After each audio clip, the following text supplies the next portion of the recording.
Mula kay John Reps, mga kapatid, panoorin natin itong umaatikabong habulan, mga kapatid, no, ng barko ng China at barko ng ating Philippine Coast Guard. Hindi yan tinigilan, mga tol, nitong China at nag-akmang babanggain pa. No, so bago yan, mga kapatid, no, huwag niyong kakalimutan mag-subscribe dito kay John Reps, mga tol. Nakalagay po ang link ng videong panonoorin natin sa ibaba. At syempre, nandirito na rin, mga kapatid, sa Pilipinas, no, ang bago at advanced na warship ng Philippine Navy, mga tol, na tinatawag nilang BRP Malvar, no? So panoorin natin to, mga tol, at bago yan, huwag mong kalimutan mag-subscribe dito sa ating YouTube channel kung trip mo yung mga ganitong klaseng reaction video and commentary. Syempre, huwag mo rin kalimutan mag-like, mga kapatid, at mag-comment sa ibaba ng iyong mga opinion at reaction. Alright, so huwag na natin patagalin pa, panoorin na natin to, mga tol. Sa patuloy na tensyon sa West Philippine Sea, ang barko ng China Coast Guard na CCG-3302 ay patuloy na tinangkang banggain ang BRP Cabra ng Philippine Coast Guard. Alam nyo, mga tol, no, sa mga videong ipinapakita ng PCG, mga tol, no, kaya good thing talaga na nagsasama sila ng media at nagsasama sila ng camera dito sa kanilang mga paglalayag sa dagat para talagang naidodokumento natin, mga tol, yung ginagawang pangaharas ng China. Yung ginagawa nilang mga dangerous maneuvers, kung tawagin, mga kapatid. Na ipapakita kasi natin sa buong mundo yung paglabag nila doon sa anti-collision regulation, mga tol. Diba? Hindi tayo ang huhusga sa kanila, hindi tayo liliti sa kanila, mga tol. Buong mundo, mga kapatid, ang duduro sa kanila dahil sa mga pinaggagawa nila. Ngunit dahil sa nahirapan ito makahabol sa BRP Cabra, abay nag-deploy ang China ng mas maliit upang tapatan ang bilis ng barko ng Philippine Coast Guard. Grabe. At sa ibang balita, 880 mga Air Force ng Pilipinas at Amerika ang nagsama-sama para sa isang pagsasanay gamit ang kanilang mga fighter jets, at Philippine Air Force magkakaroon din umano ng karanasan sa paggamit ng F-16 fighter jets. At formal namang tinanggap ng Armed Forces of the Philippines ngayong araw ang pinakamoderno at pinaka-advanced na barkong pangdigma nito. Kaya't para malaman ang buong detalye, ay tumutok at makinig na mabuti. Tuloy-tuloy lang, no? Tuloy-tuloy lang ang modernization ng ating sandatahang lakas. Magkasamang lumipad sa Clark Air Base sa Pampanga ang mga FA-50 ng Pilipinas at F-16 fighter jets ng Amerika. Yan, magkakaroon din tayo niyan balang araw, F-16. Mas advanced yan. Ito ay hudyat ng pagsisimula ng Cope Thunder exercise na isang taunang ehersisyo ng mga Air Force ng Pilipinas at Amerika. Kung mapapansin natin, no, dito sa F-16, mga tol, parang isa lang yung maisasakay na pilot, no? Dito lang, no? Hindi katulad dito sa F-50 sa atin, sa Pilipinas. Parang dalawa ang pwedeng sumakay, no? Kung saan 730 Philippine Air Force ang lalahok sa nasabing pagsasanay. Bukod sa FA-50 ng Philippine Air Force ay lalahok din ang iba pang mga assets ng Pilipinas, kabilang ang A-29B Super Tucano at S-70I Black Hawk helicopter. Sa panig naman ng US Air Force ay 270 ang kalahok, gamit naman nila ang kanilang mga F-16C fighter jets, at ang ilan pa umano sa kanilang mga piloto ay dugong Pilipino. Isang malaking karangalan po talaga na nabigyan kaming pagkakataon, makabalik sa bayan na kinalakihan namin, tapos mag-serve, sa capacity na to. As far as further strengthening the interoperability, tapos yun nga po, yung mapalakas o mapatibay po natin yung samahan ng US and ng Philippines na naitaguyod na po dati pa. Tatagal ng 2 linggo ang pagsasanay na ito na nakatuon sa maneuver at tactics na gaganapin sa iba't ibang mga base sa Luzon, kabilang ang Basa Air Base, Clark Air Base at Rabina Air Base. Alam naman natin, mga tol, kung gaano kahuhusay yung ating mga kasundaluhan. No, kaya nga kabadong-kabado, 'di ba? Ang bansang humahamak sa atin na ang ating mga kasundaluhan magkaroon ng mga advanced assets o ang mga advanced na kagamitan tulad nitong F-16, Typhoon missile, 'di ba? Kasi, mga kapatid, etong ganitong kalagayan natin, etong ganitong kalagayan natin na hindi ganun ka-advance, So kahit papano meron tayong mga magagandang gamit dito, pero unlike sa meron sila, 'di ba? Napakalayo pa natin. Pero mga kapatid, alam nila. Sila mismo believe sa kakayanan ng ating mga kasundaluhan. Yun nga mga tol yung kinakatakot nila, 'di ba? Sa kung ano yung meron tayo, ganito kagagaling yung ating mga sundalo. Lalo pa kaya kung magkakaroon sila ng mga advance na mga assets, 'di ba? Baka tayo na maging the best na tayo mga tol sa buong mundo, 'di ba? Ganon tayo mga tol, itong mga sundalong Pilipino. Nako. Ang taunang pagsasanay Mga pro-China lang naman ang hindi believe na ito ng mga Air Force ng Pilipinas at Amerika sa unang pagkakataon ay magkakaroon na ng mga observers mula sa iba't ibang mga bansa kabilang ang Malaysia, Thailand, Japan at Indonesia. Sa harap ng pagpapalakas ng ating depensa, tiniyak naman ng Malacanang ang suporta ni Pangulong Ferdinand Marcos Jr. sa AFP Modernization Program. At ngayon po ay gusto po nila makompleto itong AFP Horizon 3. At depende po yan, of course, sa budget po natin, kung ito din po naman ay maaayunan ng Kongreso. At gagawin po Depende kung maaayunan ng Kongreso. Yun ang mahirap doon mga tol. Yun ang mahirap doon mga kapatid.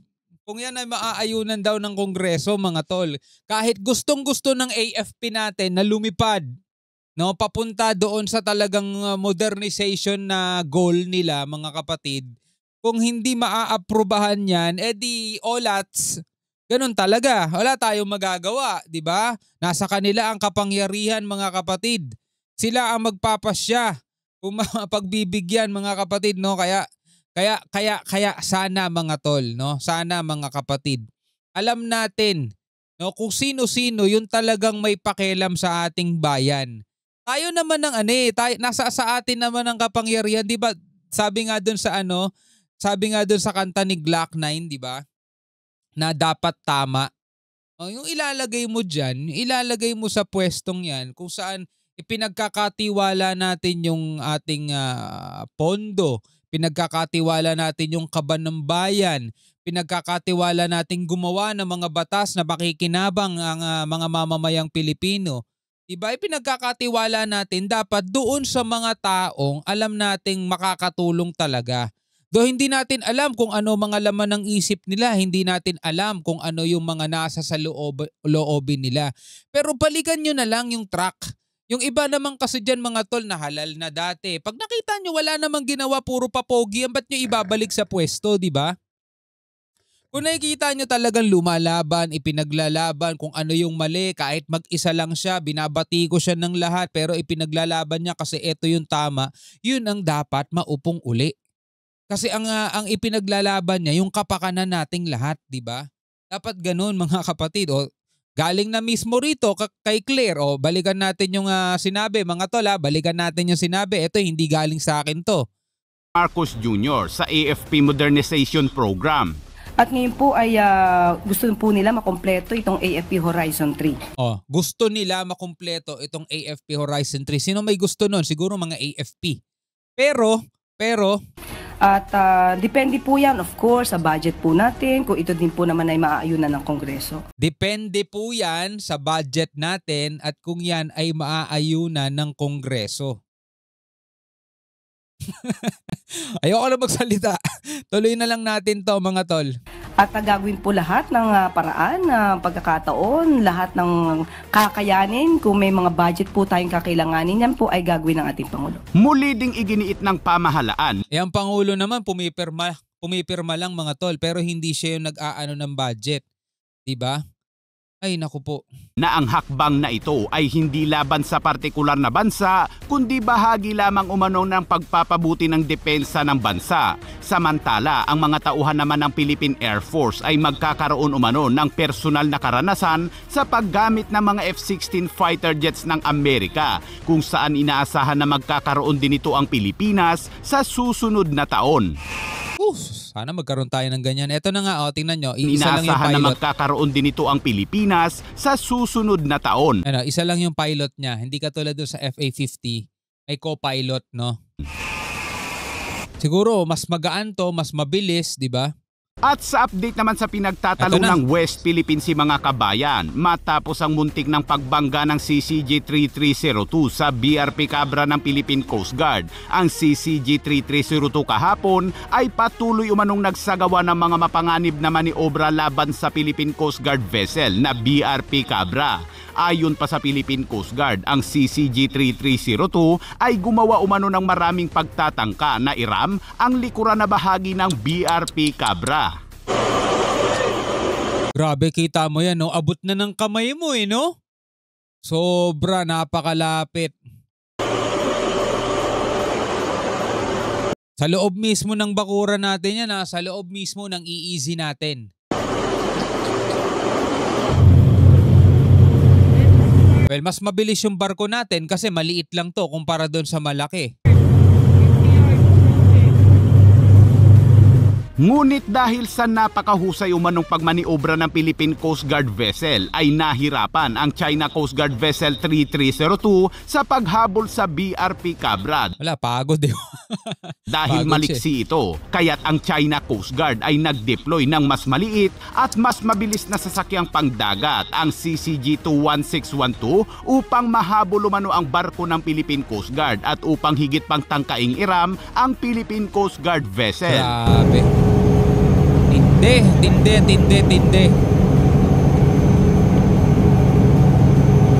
Sa kabila ng mga agresibong pagkilos na ito ay matagumpay umanong nalampasan ng profesionalismo, katatagan at pagiging seaman ng mga mandaragat ng Philippine Coast Guard ang walang ingat na taktika na ginagamit ng dalawang barko ng China Coast Guard. Ngayon may mga nagkokomento.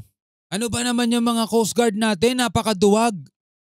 Ano ba naman yung mga Coast Guard natin? Ayaw pumalag. Mga tol, ito imagine nyo ilagay natin sa small scale. Diba? Minsan nangyayari din yan sa kalsada. Sa mga road natin, diba may mga road rage na nangyayari. Kapag ang isang barubal magmaneho, diba? Pinatulan nung isa, posibleng yung simpleng bagay na pwede naman sanang palagpasin para makauwi pareho ng matiwasay sa kanilang mga pamilya, posibleng mauwi sa madugong labanan o kaya sa madugong kaganapan. Diba?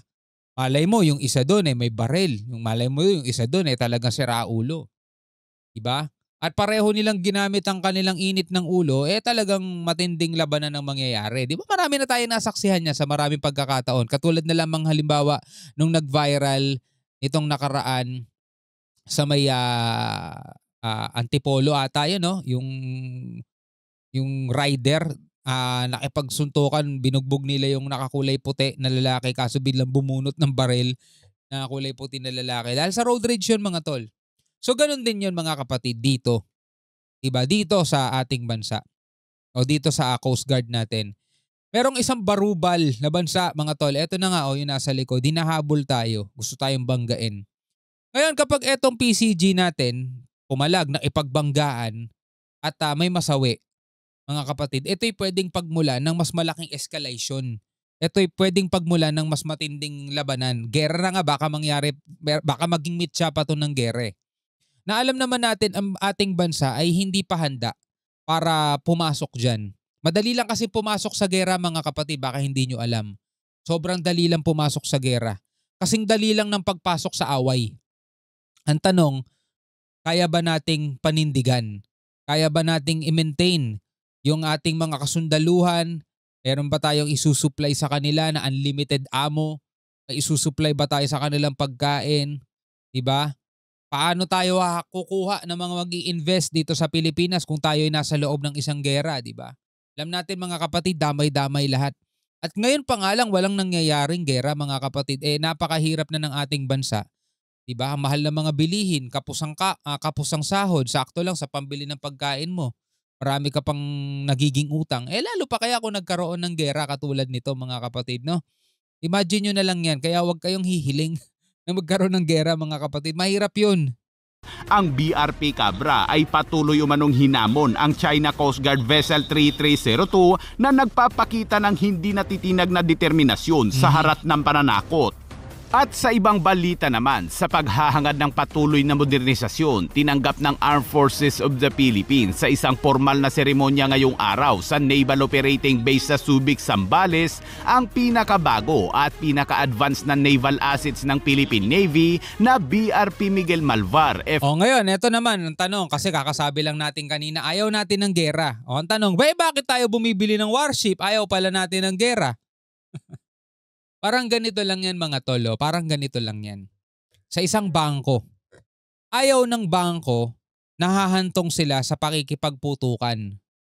Ayaw ng guard na darating sa pagkakataon na magagamit niya yung kanyang baril. Ayaw ng guard yun. Pero kailangan niyang magbitbit nun para sa proteksyon, para maging handa siya. O halimbawa na lang ikaw, kukuha ka ng insurance for example. Death, health insurance. Pero yung insurance na yan na binabayaran mo, ayaw mong magamit yan. Lalo-lalo na yung death insurance. Ayaw mong magamit yan. Kasi pag ginamit mo yan, ibig sabihin, may nangyari na sa'yo, di ba? So ayaw mo mangyari yon. Pero ba't ka kumukuha nun? Para handa ka. In case. So ganun din mga tol. Ayaw natin ng gera. Pero kaya tayo bumibili ng warship, kaya tayo bumibili ng mga ganitong klaseng assets para handa tayo in case. Kesa naman dumating yung puntong ganon, maikipaglaban tayo. Wala, puro balsa lang, puro ganon lang ang meron tayo, puro maliliit na bangka. Ang hirap naman nun mga kapatid, no? Tuloy natin to.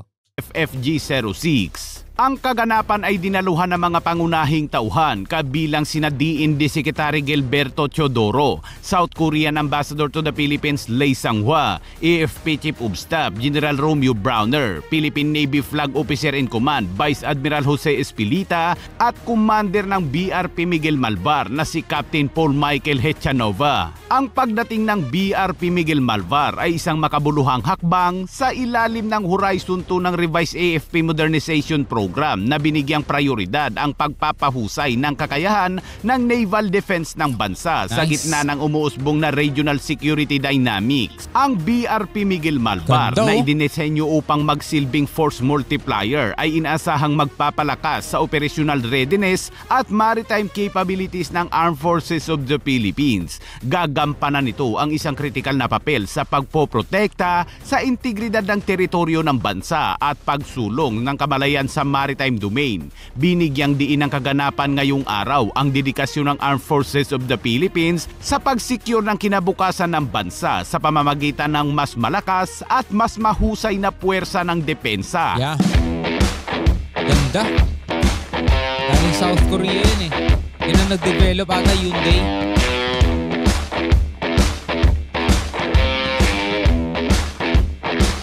Bagong warship ng Philippine Navy. Anyway, bilang isang Pilipino mga kapatid, ano ang masasabi mo sa mga videong ito na ating napanood mula kay John Reps? Pwede kayong magbigay ng inyong komentaryo, pwede kayong magbigay ng inyong saloobin at comment na lamang kayo sa ibaba. At kung nagustuhan nyo itong ating reaction video, huwag nyo kalimutan mag-subscribe. Click nyo na rin ang notification bell para ma-notify kayo whenever na may mga bago tayo reaction video tulad nito. Alright, maraming salamat hanggang sa muli. Ako nga pala si Shobaldi. Peace out.